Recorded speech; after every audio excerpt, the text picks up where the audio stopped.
Welcome back to the morning show here on Arise News with me, Katira King.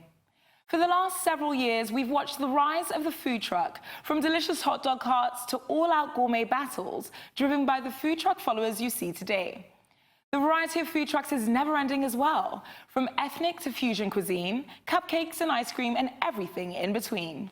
And the food truck phenomenon has become so popular that it's got its own awards. Known as the Vendies, the awards are an annual food competition that determines the best street food vendors in New York City. Each year, thousands of guests eagerly purchase tickets to sample food from publicly nominated vendors in various categories. The winners are chosen by attendees, as well as a panel of celebrity judges that includes chefs, TV personalities, and city officials. And this year, the most coveted prize for the best mobile food in New York City was won by a Nigerian.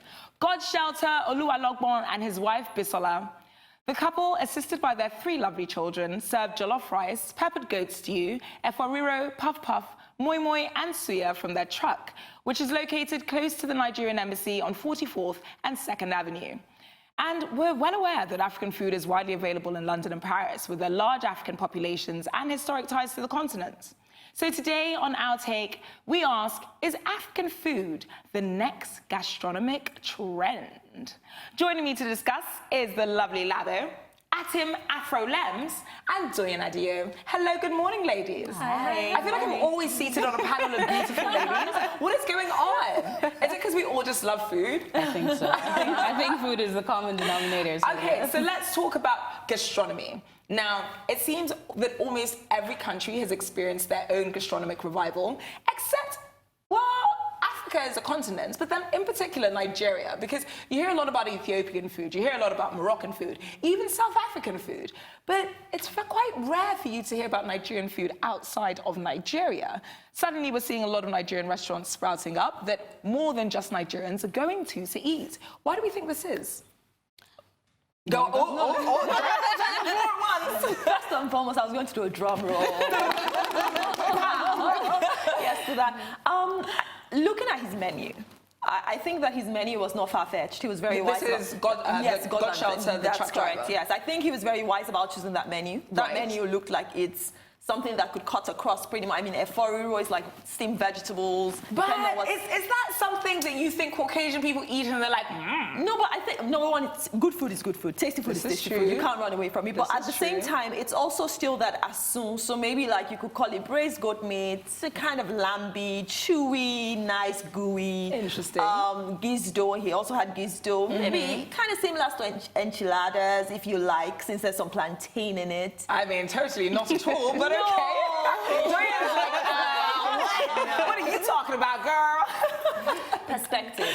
But I think, well, menu, it's not too far-fetched still, as far as I'm concerned, from what everybody else is used to. Right. You've got the rice, you've got the meat, exactly. you've got the vegetables. Yeah, you know, right. pretty much, and for everyone around. I mean, it's New York, right? So you've got everyone from everywhere. So I think that really worked in his favor. Interesting. Yeah, I think also the multicultural nature of a lot of cities in the States now helps that. So people are now used to like the Caribbean food. I think that has set a platform for us to come in and do stuff. Because now they're thinking, okay, it's not just like a stew or, you know, the regular stuff they're used to. It's now more flavors. Yes. It's like, okay, we could do this in food. So Anthony Bourdain recently visited Nigeria, and he was talking about how good the food is. Like, he's like, I don't understand why this isn't everywhere. Right. But I think Nigerians are, at least at some point, were very ashamed of their food because of the smells.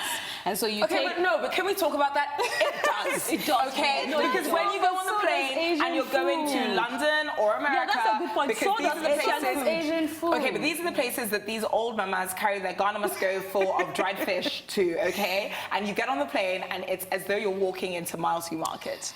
It stinks. No, but Let's be real. No, but then the thing is, so Nigerian food, a lot of the ingredients are made with fermentation. Right. The stuff we use Which to is season, why it smells so pungent. Okay. But then that's the point I'm making. Even Asian food, kimchi is fermentation. I love kimchi. But then I hate the smell, but I love the taste. But my point is, it's the smell that made us not push our food forward. Right. But now we're saying... Do you think it's the smell, though, or the presentation? It's a bit of both. Dorian, let me hear from you. I think it's a bit of both, but like you said, like a lot of people now are starting to look at how they can make this I need you to food more... speak up just a little bit more. We've got three really wild women here. You need to join the pack. Okay. They're trying to change the way our food is perceived. They're trying to promote their culture. They're trying to, you know... Sorry, who's they? Nigerians, Okay. West Africans, not just Nigerians, West Africans, Nigerians, Ghanaians, Liberians, and of course, you know, people are trying to take pride in who they are. No one's trying to be ashamed anymore of what they are, and so I think that's what's going on, and you know, there's a renaissance, and you know, just like Afrolem said, Caribbean food has given us a platform. And you see a lot of similarities with Caribbean food. And also, even when you look at Southern food, like when you look at the collard greens. Yes, it's just effort with no palm oil. Isn't it? You know, there are a lot of... And you've got grits that are made from the same thing as Eba. Yes. Am I incorrect in saying that? Exactly.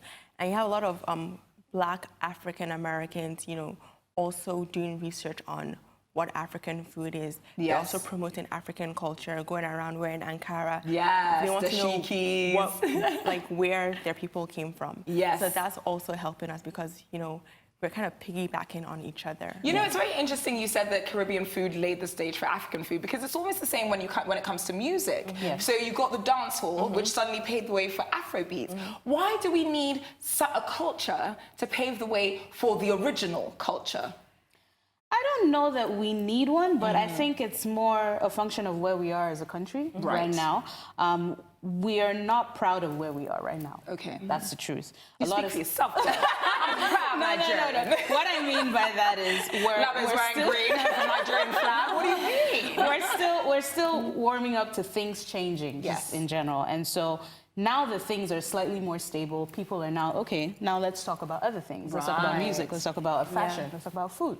And so this is what is now being reflected everywhere. And then Nigerians migrated for school. And so now there's more conversation, even with other people in other countries, and you're talking about your food, you're living with them. So now you have an opportunity to share these things. So, and then Jamie Oliver did the jollof rice, so, you know. You know what is so funny? Nigerians, I feel, as a people, will come out en masse to fight you when it comes to their heritage. So they've recently done it to Mr. Easy when he said that the only reason he's so popular is because he took the Ghanaian sound and brought it to Nigeria, which you did not, Mr. Easy. And then Jamie Oliver, like you mentioned, for the jollof rice. When he put that post up, Nigerians went wild. I think it might have been the very first time that I've seen so many Nigerians come together and agree on a particular subject. You know, there was no, because we constantly have these jollof wars between Nigeria, Senegal, Cameroon, Liberia, and finally, all West Africans were like, nah, we're cool. We just hate you, Jamie. You're the one doing it wrong. What do you think was so wrong about his jollof?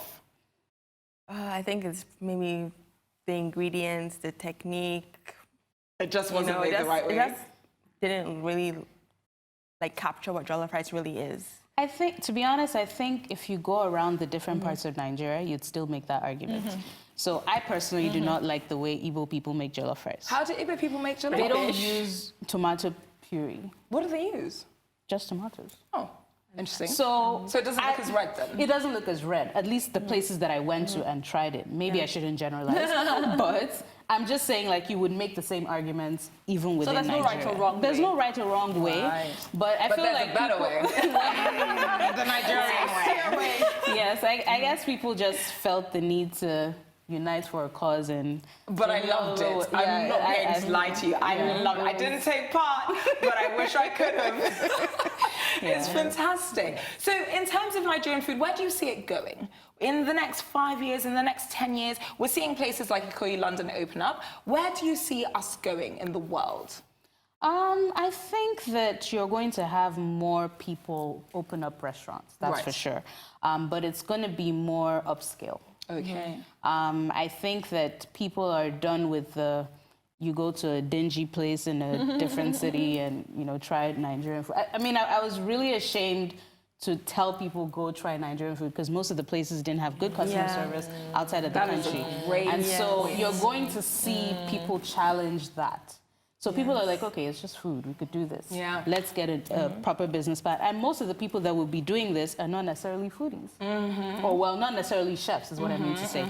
They might love food and love the idea of presenting Nigerian food in an amazing way, but they might not be chefs. Yeah. And it doesn't matter as long as that's done. But I think that that's where it might go. You know, you said something about customer service, and that's actually a very incredibly valid point, and it's one that I want to touch on because Jamaican food chains have some of the worst customer service. Are you joking? I've been to like, well, only like You two. go in and you say, "Can I have a patty, please, and some saltfish and ackee?" And the lady's like, Yes. Really? Yes. and then they take their time and they drag their feet. I've never and guess what? You will wait for your patty because it's great. So why is it that we don't have the same patience for our own cuisine when we go to these restaurants who have equally terrible service?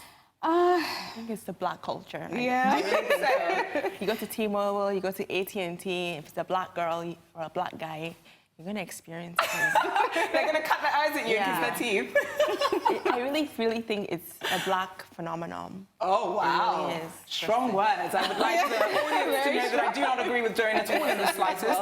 Labo, let me hear final thoughts from you. Where do I see Nigerian food going? I mean, this is a good start. I just like Afro Lems, I see it going to the next level. I see more fusion. I see more fusion. I see more people who are typically not in that sector, actually, even if it's putting money into it, and then helping those who are like very venture capitalists. Exactly. Okay. Yes, I actually see that coming. So what is the weirdest Nigerian fusion we can imagine?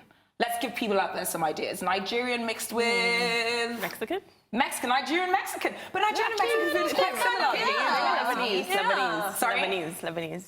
Say it again. Lebanese. Lebanese. Now that would be weird. Jollof hummus. Alrighty, I think that's our concept. Afro Lems, I'll leave that one with you. And that brings us to the end of the morning show today. Thanks once again to my gracious guests, Atimuko, Donadio, and Labo Daniel, for joining me, Katura King.